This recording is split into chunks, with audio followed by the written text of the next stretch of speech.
Welcome to the Superconscious Success Podcast, where Jen and her Superconscious Success family co-hosts bring you valuable content each and every week on topics relating to manifestation, spirituality, and most of all, using your superconscious to manifest success in all areas of your life. Now on to today's episode. Hey there, Superconscious Success fam. Welcome to another episode of my podcast where I connect with spiritual leaders, starseeds, and light workers to help you to connect with your higher self and source, to discover your truth and to embrace the divine being you were designed to be. This podcast is aimed at helping you to discover the light, both outside and inside you, and eliminate the fear that our 3D reality and our ego insists on pushing onto us. Once we discover who we truly are and we live from a place of love rather than fear, then we can ascend into the higher dimensions. So in today's episode, I'm going to be speaking about a topic that I'm fascinated with and that I really love to talk about, and that is emotions. However, the conversation will be slightly different because emotions is one thing, but when you add the concept of the Enneagram with it, it has truly become something else. My guest today is Andrea Isaacs, and she has developed a unique system which increases your emotional intelligence. Now, I'm excited to have Andrea on here to talk today. So hi, Andrea, how are you going? Hi, Jennifer. I'm great. Thanks. Wonderful to be here with you. Thanks so much for being here with me today. I'm really excited to be talking about this topic. And before we do, I do want you to just give a little bit of an insight as to how you came to be so interested in emotions and in what you're doing today. Sure. Well, as a young person, I felt like I was a victim of my emotions. Mm-hmm. Things would happen and I would feel sad or hurt or I don't belong, all these sad, feelings, and they stuck and I didn't like them and I couldn't shift them. And I was painfully shy, and I didn't like that either. And over time, I learned it was a series of things, starting with embodying through my professional career as a choreographer and dancer, artistic director of my own company, embodying a range of emotion to communicate on stage. Mm-hmm. So it was an authentic and powerful performance. Mm-hmm. And then I learned the Enneagram. And as I read about these different personality styles, Ennea means 9, by the way, 9 different patterns of different combinations of gifts and challenges. I read about my type, and I saw some nice things, some good things about my core type. And I saw these challenges that were predictable that other people like me had. These shadow sides, yeah. Finding myself. And so I wanted to dive head first into learning the system. And it's great information. And I recommend it as a great, actually, introduction to the language of emotion. Yeah. And I wanted to embody it because I'm a kinesthetic learner and I was a mover and dancer. And I wanted to feel what it was like to be that confident, strong person, to be the peaceful person who listens to all perspectives, to be the nurturer, to be all the qualities described so beautifully by the Enneagram. I wanted to embody it and learn it that way, and it didn't exist. So I created a system where we use movement to explore and embody the whole range of each personality style, the gifts, the challenges. And what happened next was 2 things primarily. One is it's a bone deep and lasting learning. Yeah. Because you're creating neural pathways for all those emotions. And the other thing that really surprised me is I started to change. Mm-hmm. I was no longer a victim of my emotions, stuck in my sadness. I had created the neural pathway for being assertive, for standing up for myself, for having a voice, knowing my dreams. You've got the word dream behind you. Yeah. Knowing my dreams, knowing I deserve them. Mm-hmm. Yeah, you started to power up because you became in tune with your emotions. Yeah. Fantastic. And we're going to go into that because emotions is such a big topic. And as I was talking to you before about how emotions play a big part in our vibration, and it also plays a big part in our connection with our higher self, our superconscious. Now, I wanted to talk a little bit to you about superconscious because to me, the superconscious is our connection to our higher self. The superconscious is that part of us that believes there is absolutely no wrong in us, that knows that we are whole and we are healed and we are perfect just the way that we are. What's your interpretation of superconscious? Well, I love yours. This is what came to me in considering that word, and I'm loving that word. So superconscious, I'll start with conscious. Yeah. The funny thing is about that word, In some languages, conscious means you're alive, you're breathing, you're awake. And then unconscious is you're not awake or you're dead. Yep. Some languages don't have a word for what you and I interpret conscious to be, because it's also being aware of who you're being, how you're being, who you're being. Yeah. So that's conscious. And adding super onto it was so thought-provoking for me, because it means there's something additional. There's something extra. Yes, it's your higher self. It's a higher power. Yes. But I was thinking in very practical terms. How do you be super conscious? And so, well, there's something addition to just being aware. What is that? Oh, it's about how you're choosing to be. It's about having choices. Yes. But you know what? I could be very aware that I'm hurt and angry right now.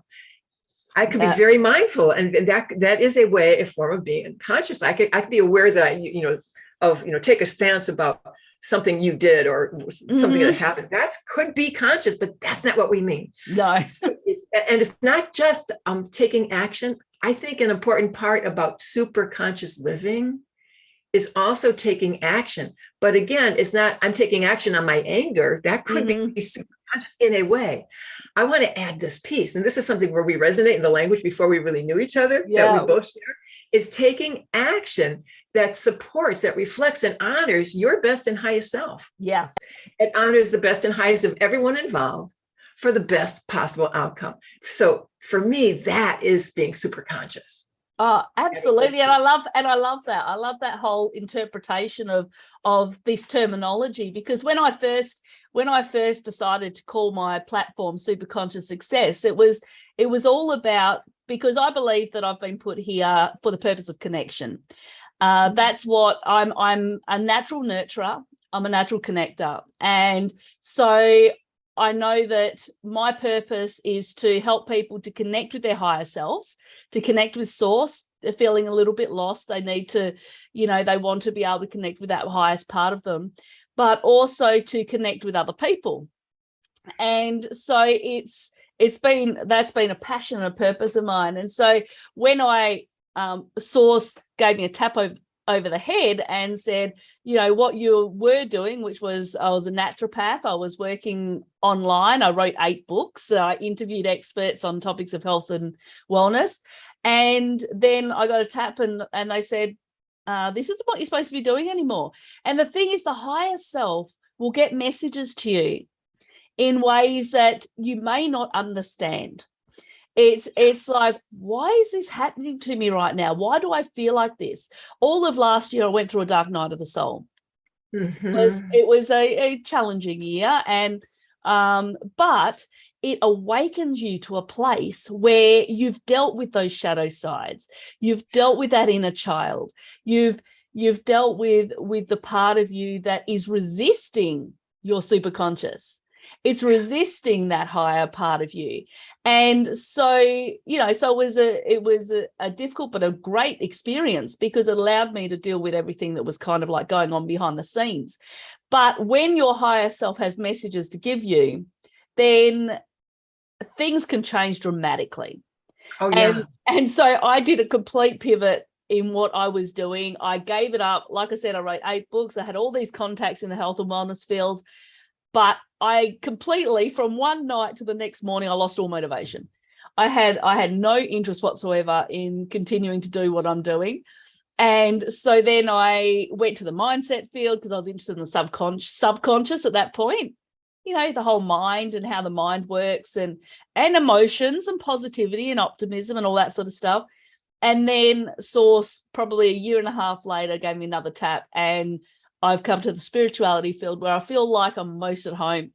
So I love it. I love connecting with the higher self. And I don't know about you, Andrea, but when you're connected and you get those downloads from your higher self, there is nothing better. There is nothing better than just being in the flow and knowing. I just got goosebumps. I know. It's just so exciting to know that you can trust in something, that everything's going to be okay. And even if things seem like they're tough, it's for the better good. It's for a purpose. And I always say our emotions is an indicator, as to, it's a message for us to be able to see something. It's a Absolutely. message for us to be able to grow. So when you look at emotions, before we get into the Enneagram and everything, it's important for us to talk about, firstly, let's talk about energy, because we know what energy is. We know that we're all energy. What's your definition of energy, Andrea? Gosh, there's so many things I wanted to say in response to what you've already said. Okay, energy, everything is energy. So our emotions all have a different tone, a different pitch, a different energy, a different vibration. If I come in the room and I'm really excited and I'm about to tell you something, you'll feel that energy in me before I open my mouth. Yep. If I come in the room and I'm hurt and sad from a previous encounter, you'll feel that energy right away. Or if I'm mad at you, your mirror neurons in your brain pick up that energy. They do. So it's palpable. Yeah. Like I got goosebumps when you were speaking. That's energy. That was excitement. That was connection. And I got all lit up. Nice. Yeah. and this is really, energy is related to a lot of what you're saying, because I sort of inadvertently realized that what I'm after with my students and clients is for them to tap into their higher selves. Yeah. I hadn't aimed at that initially, but it's the outcome. And what I've learned is it is our emotions that often get in the way of listening to our higher self. Absolutely. And there are so many reasons why that happens. It could be as a child, a young girl or a young boy. We were told a message, oh, I don't have time for that. Oh, no, you can't want that. Or who are you to want that? Yeah. So you get these messages on a tabula rasa, on a blank slate.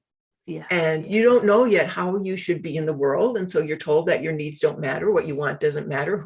And then you imply, well, maybe I don't matter. Yeah. And neural pathway that gets imprinted early in life, that gets repeated.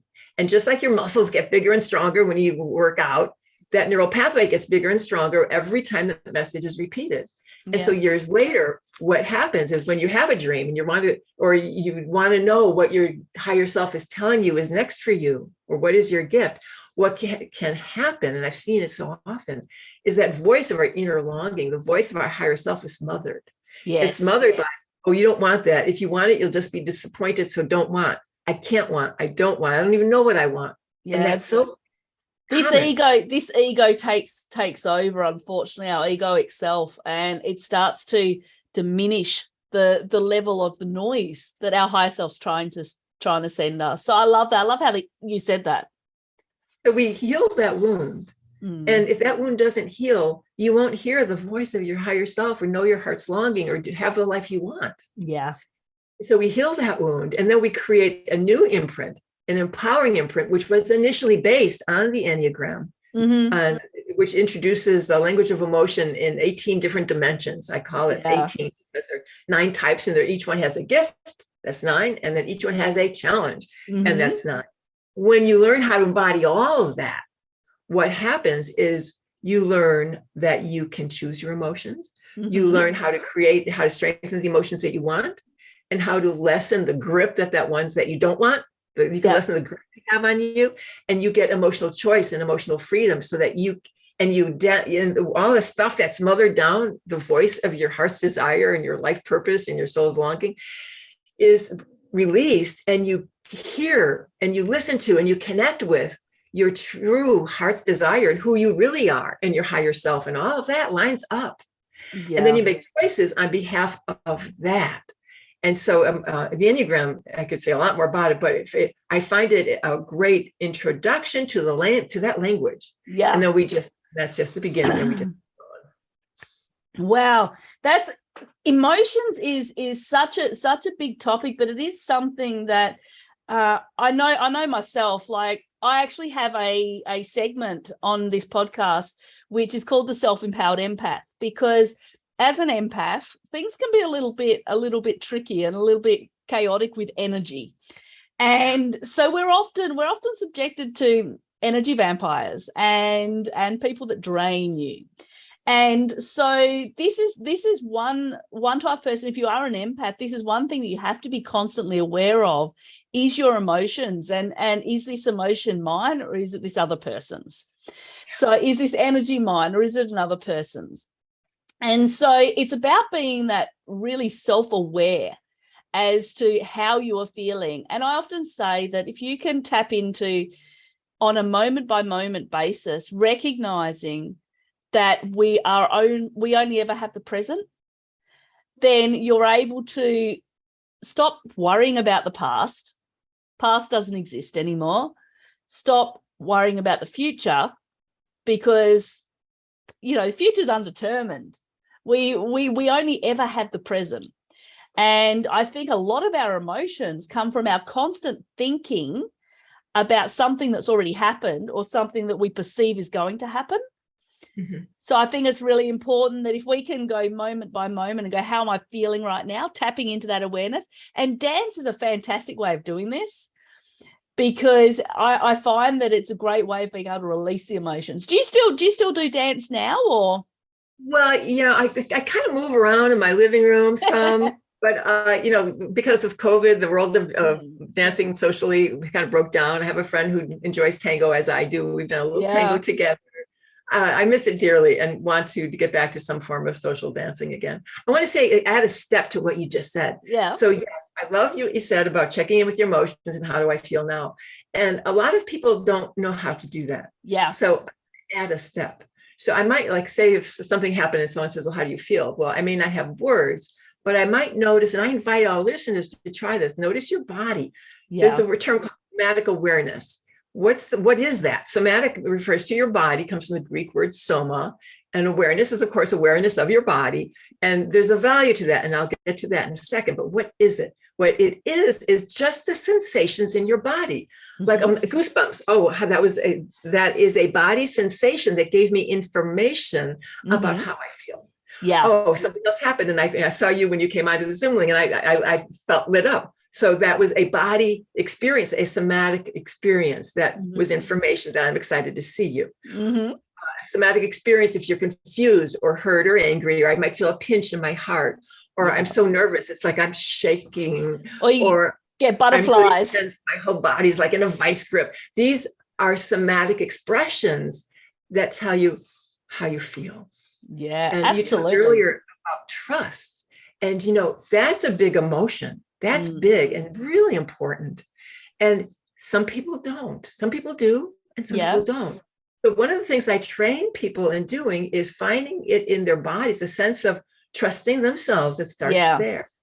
And trusting that you know how to discern and what it feels like in your body when you're with someone who in your head you trust. Yeah. Memorize that feeling. And the next time when you're with someone else, notice your body, because now you know what it's like when you're with someone you trust. Yeah. Now here's a new person. What is the energy in my body now? Well, it's kind of fluttering, or it's gripping, or I feel like I did when I was with so-and-so. Yeah. All of that is information about who can you trust? Because I'm sure we all have people in our world that we can trust and have every right to trust, and some that aren't so trustworthy. Yeah. And I think that we get a sixth sense sometimes around a person. It's about using your intuition. And we've heard that. And there have been moments where I've come into contact with somebody, and being an empath, I pick up on energies very easily. And I've gone, there's something about this person that does not sit right with me. And I'm the sort of person, I pretty much love everybody. That's just how I am. But if I feel like something's not right, then I kind of I know straight away. It's like an instant thing. And so I think you do have to use those feelings that you're feeling when you come around somebody. And like you said, if you're feeling nervous, then you might feel those butterflies. We've often felt those butterflies in our gut when we're nervous, or when we're about to go on our first date or whatever it is. And that's a signal from our body as to what our emotions are. And the thing about choosing your emotions and the value of somatic awareness is when you're feeling, say, that nervousness, whether it's a first date or speaking on a stage to 500 people and you're nervous. The value of somatic awareness is once you notice, oh, my knees are shaking, my whole body's shaking. Once you notice the energy in your body, you can actually change the energy in your body. You can transmit cause the butterflies to settle down, or it could give you, like say, going on a date, feeling your feet on the ground and standing in the strength of just your physical presence. Yeah. It'll relax the tension, and then you're just standing in the truth of who you are. So somatic awareness is valuable for shifting the experience in our body, which does shift how we think, what we feel, and how we respond to whatever happens next. Exactly. And I think that that's really important, because so many of us get caught in this victimization trap where we feel like we have no control. We feel like everything's against us, and we don't, it's not fair. Life's not fair. Why is this happening to me? But once you start to trust in yourself, you trust in your higher self, you know that everything's working for you and not against you, you can move yourself away from that victimization, away from that that fear, which I think fear is one of the biggest emotions that I think in today's society, especially since COVID, has just gone rampant.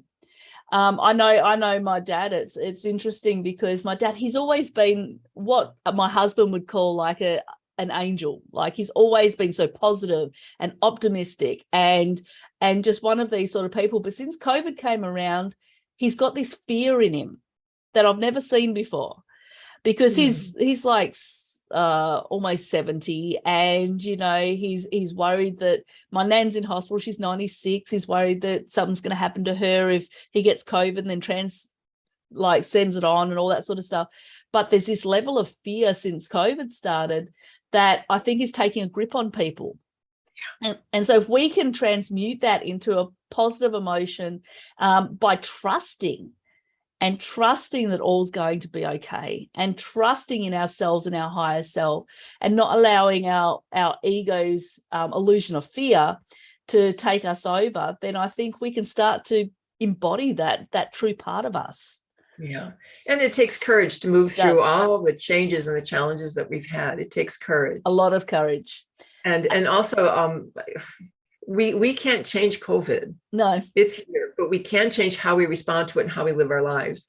And we all know the word pivot now. Yeah. You've done it. Yeah, exactly. And that means doing something new you haven't done before. Mm-hmm. And that means change. And a lot of people have, you talk about fear. That's another place fear shows up. When change happens, you want change, and you do, and you feel, and the feelings are there, and you know it here, and you know it here, but you're not acting on it. That's because you have to step out of your comfort zone. Yeah. And so many of us stay in a safe place, because it's so much easier to stay where we feel safe than to maybe move towards the direction that's ultimately going to take us to our highest, our best place. And so, if you can learn to trust that higher self, trust source, and know that it's going to try and take you on the path of least resistance, if you don't fight against it. And sometimes I think our life is so busy, we're constantly moving. Very few people take time to actually quiet their mind and quiet themselves enough to hear some of the messages that are trying to be sent through to them. And the same with emotions. Sometimes people are so busy, they just kind of like just go with the flow. If I'm angry because this person did this to me, but they don't take time to deeply reflect and go, why is what this person did actually affecting me? Why has it triggered me so much? And that's the thing. It's a message to say, okay, wake up. This emotion is a message to say, okay, wake up. Why is what that person doing, triggering you to feel like this?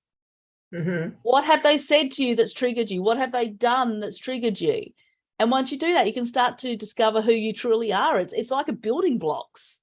Yeah. And also we discover our earliest wounds, because those biggest triggers almost always come from those early wounds. And again, if we don't know them and heal them, then those triggers will keep happening in current life when the wound, the hurt wasn't so big. It was a little thing, but the reactivity is strong because the neural pathway is so strong because it's so old. Absolutely. And this is why inner child healing is so important. Yeah. Because once you can heal that inner child, all those emotions that have come up, even in past lives, there are emotions that come through from past lives as well, if we haven't dealt with them. And especially big ones like guilt and shame and those sort of emotions can come from many, many eons ago, or it can come from childhood, where you were told that you weren't good enough, where you were told that you did something bad, where you were told that, you should be ashamed of yourself. How many times have we heard that? So, but it's something that if we don't deal with that inner child, that hurt child, that it keeps going on and on and on throughout your entire lifetime. It creates what I call the whammies. And then if you don't deal with it, the whammies are running your life, not you. Yeah, absolutely. And it just builds. And so this is why inner child healing is so important. Now, emotions, we know how important they are now. We've spoken about how important it is for us to be able to learn to manage our emotions, to learn to transmute them into more positive, because we can feel sad. And I've always said to my kids, I've said, being happy is a choice. And it's a choice that you make every single day. So you get up in the morning and you go, how am I going to feel today? And you have a choice. I can feel sad today, or else I can try and be grateful for something and try and transmute that into something that's happy and higher vibe. And I'm not saying that you're going to always be like that, because things pop up, things trigger you, and you may be angry, and it's okay, because every emotion's okay. Yeah. And what we do with them is really look at what we can change. Exactly. So you're reminding me of my choice program, which is leading people towards on that journey towards knowing how to choose, not just knowing that you can, but knowing how.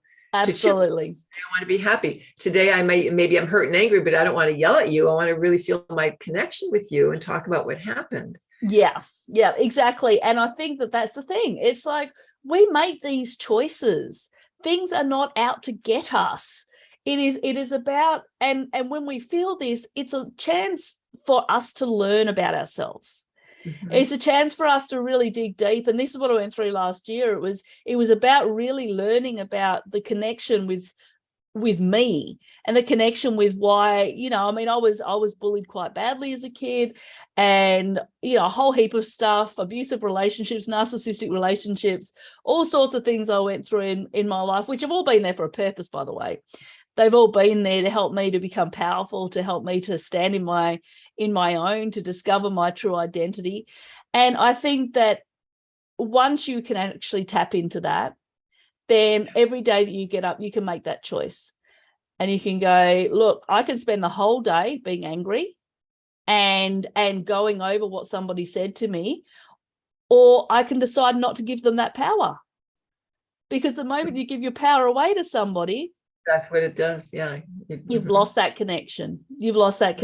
And so we have the choice. And as hard as it is, sometimes we have to go, you know what, no matter what things throw at me, and it takes a lot of work, doesn't it, Andrea? It takes a lot of work to get to this place. To get to the place that you can say that. The most important thing is really wanting it. When you are motivated to change it, to have that happy, fulfilling, abundant, joyful life, that's motivation. And it's not just like meditating on it and writing your affirmations and all of that. It's taking action on behalf of it. Yeah, it's living it. We leave out that step, which is common. When we leave out that step, we don't move towards our dreams. We're not listening to we might be listening to our higher self, but we're not acting in accordance to what we're hearing. Yeah. That's also. Yeah. And so it's, what is holding us back? And it's, stepping across the edge of our comfort zone and all of our dreams. And I love that word on the wall behind you. All of our dreams live outside the edge of our comfort zone. So we take the courage, it takes wanting it and taking action and actually embodying that next version of who you are, whatever that is. Exactly. And I think that when we're in childhood, we're often, I don't know about you, but when I was in school and that, how many times were we told to stop dreaming? How many times were we told to stop daydreaming because it's a waste of time? You should be focused on this. Yet daydreaming is so important. Knowing what your desires and your visions and that are is so important, and yet it's knocked out of us from early on in life. Right. It's not encouraged. Yeah, it's not encouraged. And so kids don't grow up believing. I mean, you look at little kids, they run around acting like Superman and princesses, and but then it's knocked out of them to the point that they start thinking, oh, well, it's pointless dreaming. So I'll just go out and I'll just do what I'm supposed to be doing. And they forget that they're in control of their lives. They're in control of what comes. So it's life is a lifelong journey. Life is an unfolding journey. Absolutely. So now we know about emotions. We've spoken about them. There's so many big ones. But can you go into the Enneagram for me? Superconscious Success fam, thanks so much for joining me in this interview. And I'm just taking a short break in the interview just to let you know about an exciting offer that I have for you. I'm just in the process of building the Superconscious Success Inner Circle, which is going to be a free membership that you're going to be able to get access to, which is going to eventually, once I've got it all built up, include courses and exclusive content and a whole heap of other stuff that's going to be available for you to help you to expand that consciousness and to come into your power. And it'll include content from all of my different segments, from Superconscious Success, Your Spiritual Shift, Raising a Conscious Human, and also Peace and Prosperity. And you'll include content from all of that, as well as the Self-Empowered Empath, Higher Self-Mastery, and a whole heap of other different collaborations and projects I have on the go. However, to get this free membership, you do need to go and sign up. So if you go to superconscioussuccess.com/inner circle, you can sign up absolutely free for it. As the content builds and I reach 1,000 subscribers, I will then be making it a premium product, which means that you will no longer get it for free. It will be a monthly charge. But if you get in now and you get into the free membership, then you will have that free for life. So head across now as we're in the building phase, and you'll start to get more and more awesome content flowing in. And yeah, so head on over there now, superconscioussuccess.com/inner circle. Now let's head on back to the let our listeners know what the Enneagram is, and then we're going to go into a few of the different types. So to describe it, you want me to go around the whole circle? Yeah, just explain what the purpose of the Enneagram is, and then just some, yeah. Okay, so it's a first and foremost, it's a symbol. It's a circle, a triangle, and what I call a 6-pointed star that connects all these other points. Mm-hmm. So there's 9 points on the circle, and each point has a number and a name. And in my opinion, each type has a gift and a challenge. And what I love about the Enneagram is how you can embody more of the gifts and less of the challenges of all of them. And when you see that picture, which you can see in my quiz, when you see the picture of how much and how little you have of all of it, it's a holistic view of who you're being. And then you can ask yourself, well, who do I want to be? And you have a map of the change that you want in your life.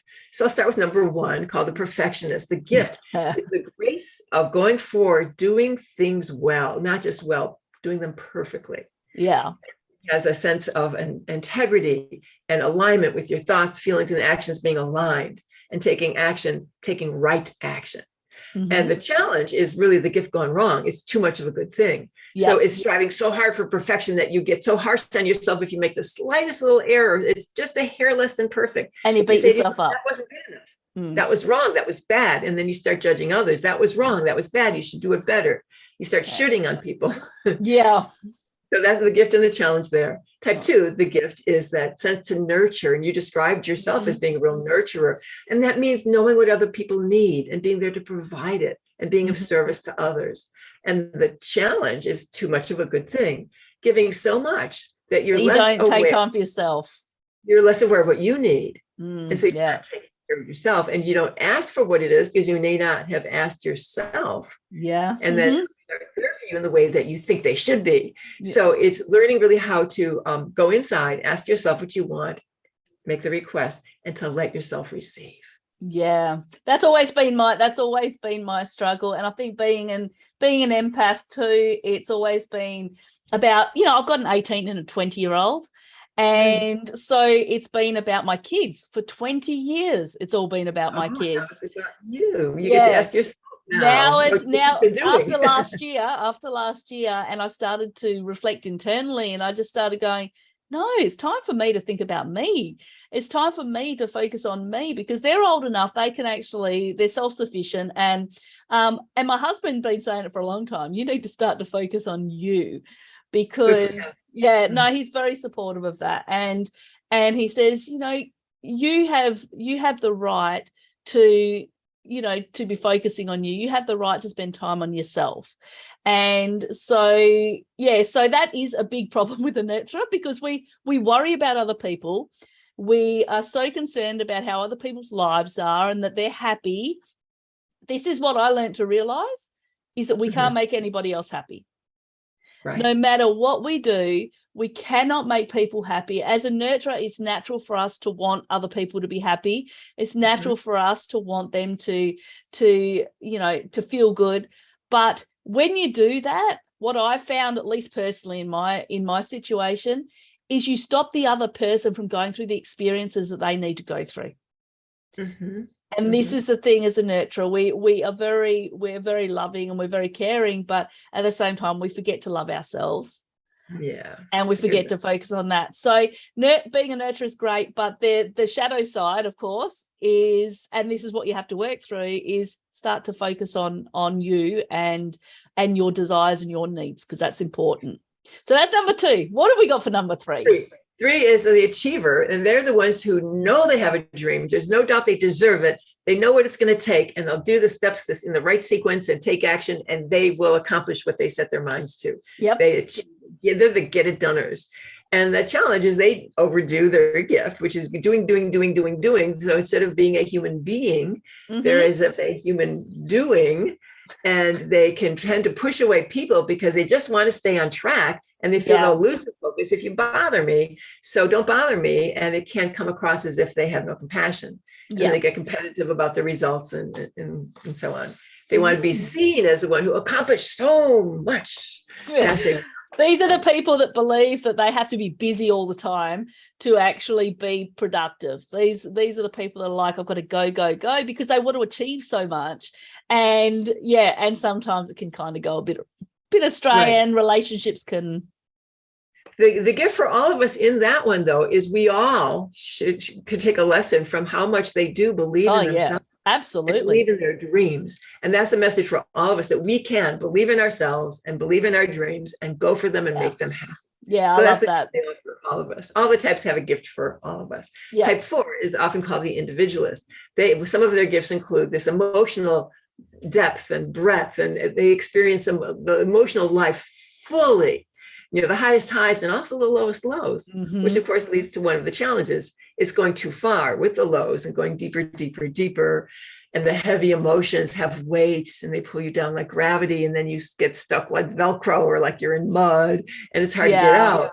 So that's their challenge. So one of the things that we do in our work together is we like just get rid of that old story. We get rid of it. We feel it and we get rid of it. And then there's internal space for a new story. Because the other gift of the 4 is also this abundant creativity, which you dampen down when you get stuck in the dark emotions. But when you unleash that and you have that space inside, the abundant creativity, thinking outside the box, creative problem solving, new ways of living life, all of that is part of the gift when they heal their wounds.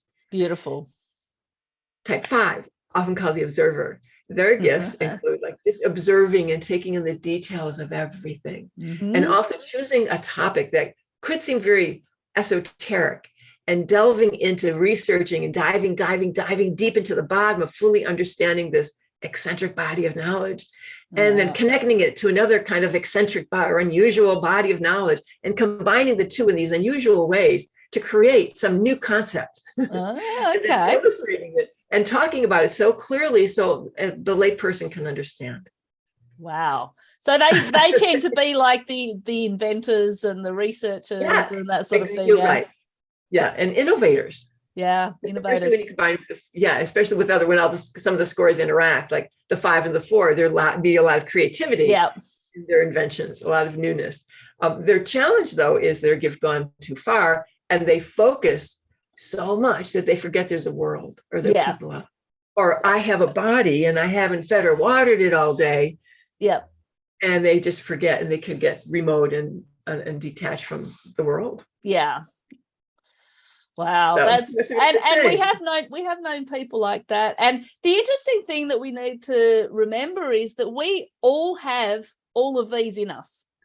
And so I think that it's about really tapping into, as you said before, Andrea, it's really tapping into the strengths of these different types, and then also working on the shadow side or the side of us that we can kind of get dragged into, the challenges as you call them. So the funny thing about that is this is just so fascinating to me. When we go into we do go into the dark shadow of each type. And what happens, first there's resistance, people wants to go there, but it's an exercise to learn emotional flexibility. Yeah. What happens, really the magic of it is when you come out of it, we always come out of it. I never leave people down in the dumps. Yeah. When we come out of it, what happens is a deeper passion, recognition, and desire to embody the higher side of that type. Yeah, absolutely. Let's take, we were just talking about 5. Let me go further with type 5.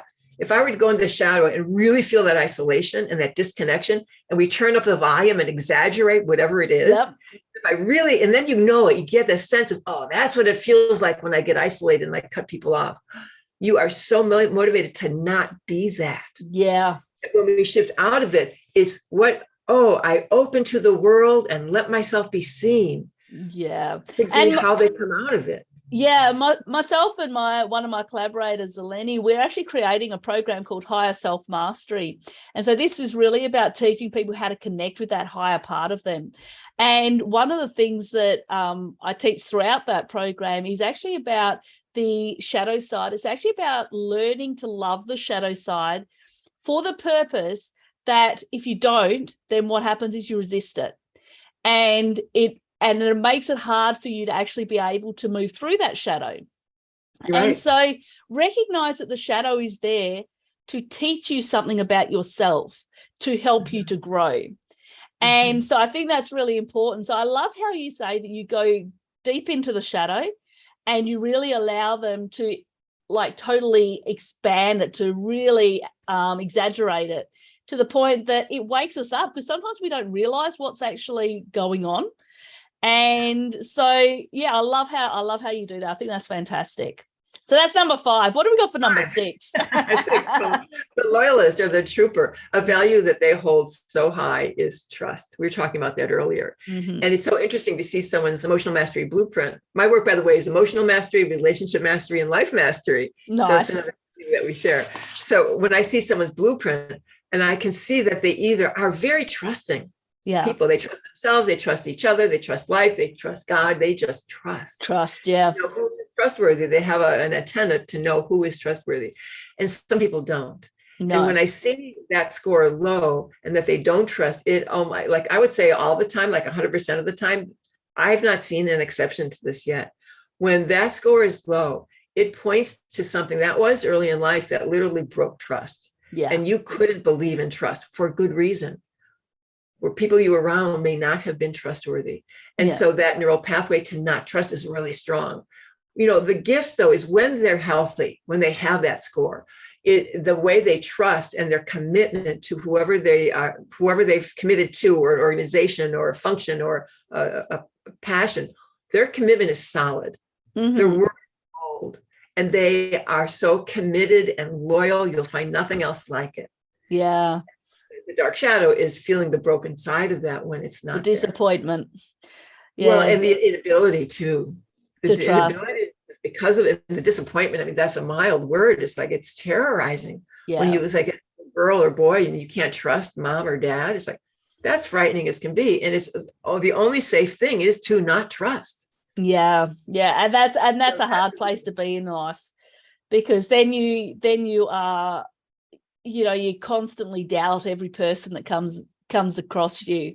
That's the problem when you get to that place that you don't trust. So I suppose that could be a shadow side, is learning how to trust again, and recognizing that just because maybe your mum or your dad let you down or whatever. And I think too, also, I think a lot of it has to do with figuring out, or recognizing that whatever happened was not because of you, because a lot of the time in this situation, they take the blame and the shame upon themselves. And so I think that's a deep learning process too. So that's number 6. One of the beautiful things that happens in the healing is they finally are able to access their higher self. Yeah. And then I talk to their higher self on behalf of them and get beautiful download from their higher self about exactly what that person needs to hear. Yeah. And that's so the great beautiful. thing. That's the great thing when you can tap into that higher self. And like you said, if they are unable to do it at that point in time because they're kind of stuck and they're still healing, then we can do that on behalf of them and get these messages that come through. So that's really important. So what have we got for number 7? 7, often called the enthusiast. They have this enthusiasm for life and for ideas and possibilities and options. What else could we do? And where else can we go? And what else can I be? So they have this a lust for life and a passion to consume as much life as possible. Yep. And they are also great out-of-the-box thinkers. It's like there's no lid on what they let themselves think about. Yeah, so they're big dreamers. They're great brainstormers. Yeah. They're the glasses always half full. They are the eternal optimist. Yeah. And any challenge that comes their way, they'll just reframe it until, oh, okay, well, now I get to do this. So they're great reframers. And their challenge, again, is the gift gone wrong. It's so many ideas. There's so many possibilities. And every moment, I just don't know what to do. And I get scattered and I can't choose what to do. And so I get nothing done. This is another type of mind that I've had to deal with. Is I've got so many ideas and I'm so enthusiastic about them all. And so you do have to get to that place where you go, okay, let's narrow it down. Let's figure out what are we going to focus on right now? Because it's great to have lots of ideas and be enthusiastic and to love what you're doing. But at the same time, you've got to finish those projects. You've got to complete what you're doing. I always guide my clients and students to a mantra, a word or phrase, and a body position, a mudra, that carry the same message that help you embody how to shift that whammy, that challenge. So one of my 7s came up with this mantra and mudra. I stop, commit, and wait, I stop, choose, and commit. Oh, nice. Stop, choose, and commit. And he felt it in his body. And then he would stop, choose, and commit. Oh, and love then it. He knew what to focus on. He didn't have a good score. He knew what to focus on. And then his achiever score went up. Nice. Because they're all okay. So that's 7. 2 more.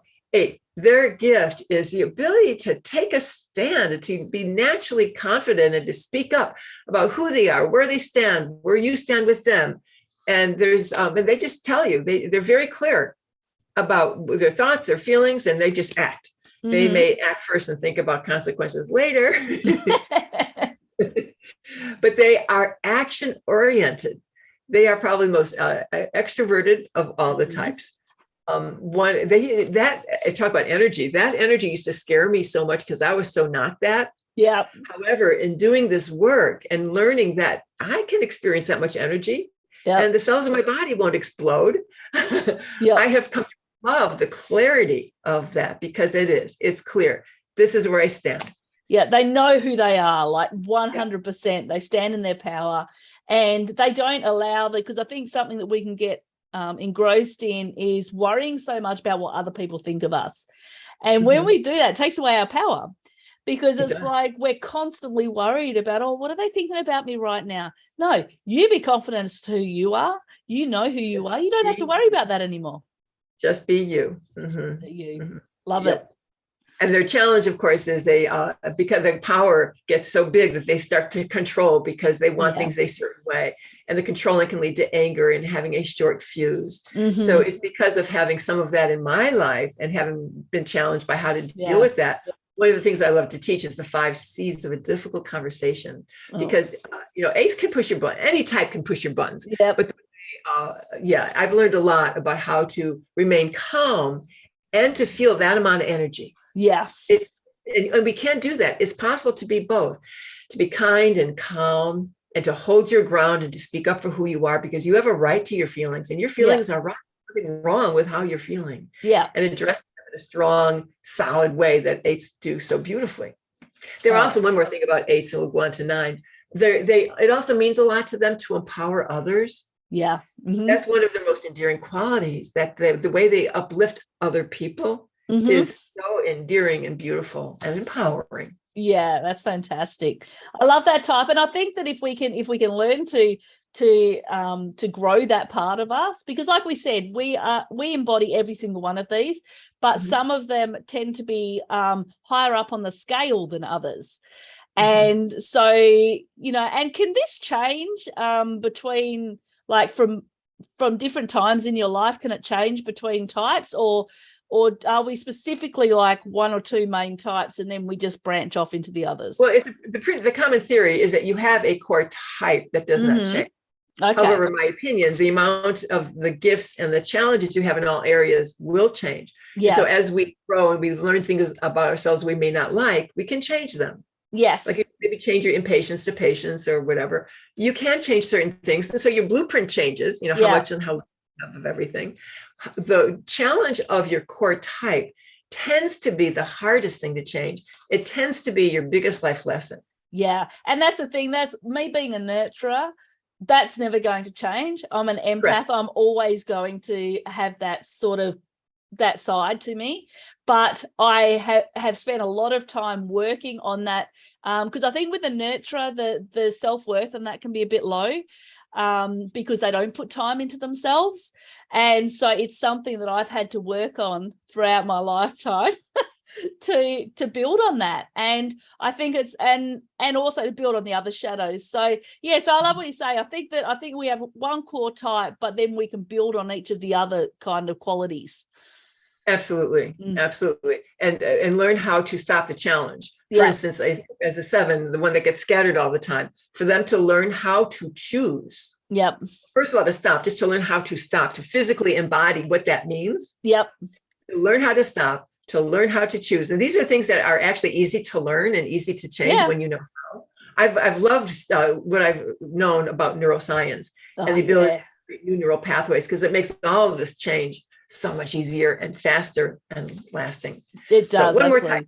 Yeah. What have we got for the last one? Yes. Peacemaker. Type 9 is the peacemaker who values peace among all else. That's the highest value. It's inner peace. It's peace between them and any other individual, between them and a group, between other people in a group, even if they're not part of that group. That quality of peace is pervasive. And the gift, of course, is that's what they bring. And they can see all sides to an argument. They could see and understand all perspectives. And also, because they're often called the mediator, they can naturally and easily help people who disagree see each other's point of view and come to a common understanding and resolve conflict. That's a beautiful gift of the peacemaker. And their challenge is that gift gone wrong, meaning in order to get along, they'll let go of what they want because, we'll just do what you want. It'll make you, we'll just do it your way, or we'll just do it. And then they start to feel like no one cares what I want. Yeah. And I think that the peacemaker and the nurturer tend to come into thing with each other sometimes, because I think they share that whammy about not knowing what you want, not asking for what you want, not getting it because you don't know what it is. Exactly. And don't ask for it. Wow, that's a lot of information, a lot of different types. And I think what's really fun about this is just being able to go, okay, because we know people that are probably in every single one of these categories that have core Enneagrams of each of these. But it's what I've loved as I've learned more about the Enneagram is being able to really figure out, okay, how can I learn to move out of, to build upon that shadow side and to really work through those challenges as I go through life. So, and that's what we're here for. We're here to grow. We're here to expand. And we're here to recognize that, life's a journey that we're on this planet to have a good time, but also to expand our consciousness. So, wow, there's a lot of information you've given to us today, Andrea, and I have thoroughly enjoyed it because you're an absolute shining light. I've loved having you here today. Well, thank you so much. I love how the crossovers between our work. Absolutely. I think it's really important for us to tap into. I love that you're so passionate about superconscious.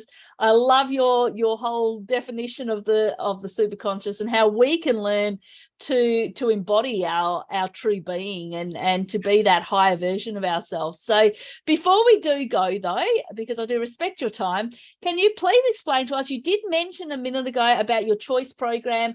Can you explain what you have available and how people can get in touch with you? Absolutely. Thank you. So yes, the choice program, it teaches you how to expand your emotional options how to be more flexible in the ones in being able to choose, and how to choose. Knowing that you can is a step, but you learn how to choose because you learn how to create the neural pathway for a whole new range of emotions. Yeah. Choice is an acronym. I won't go into explaining that anymore, but that's a program I have. A great first step, though, is to take my EQ quiz. Yeah. It's the first part of the emotional mastery toolkit. And so when you take the quiz and you get your blueprint, you see what I was talking about, how much and how little you have of the gifts in all areas of the Enneagram. And you get with your blueprint and interpretation guide. So you have a sense of what all those numbers mean. And the pie chart, you get a sense of what each bar means. And then there's a 4-minute video on what is emotional mastery. And then there's the Whammies webinar where I talk about the challenges of each of the types and the combination of whammies, combination of challenges that make change, that make it seem like change is difficult. In my opinion, change can be easy. Yeah. And I have found some tips about making that bone deep and lasting. Wow. And the quiz is at eqquiz.com. eqquiz.com. Yep. Fantastic. I will have it in the show notes for everybody to be able to go and check that out. And I never had a chance before I got on the call to do it, but I'm going to head across and do it today so I can find out my own thing. And then I'll let you know, Andrea. I'll let you know what comes up. So let's talk about it. I'd love to do an EQ quiz assessment with you. That would be awesome. That would be awesome. Okay, fantastic. And what is your website, Andrea? It's my name, Andrea-Isaacs.com. Awesome. Well, thank you so much for being here with us today, Andrea. My headphones keep falling off, but I've really enjoyed it, and I know that we've brought a lot of value to our audience. Thank you so much. It's been wonderful being here with you. Thanks for having me, Jen. Thank you.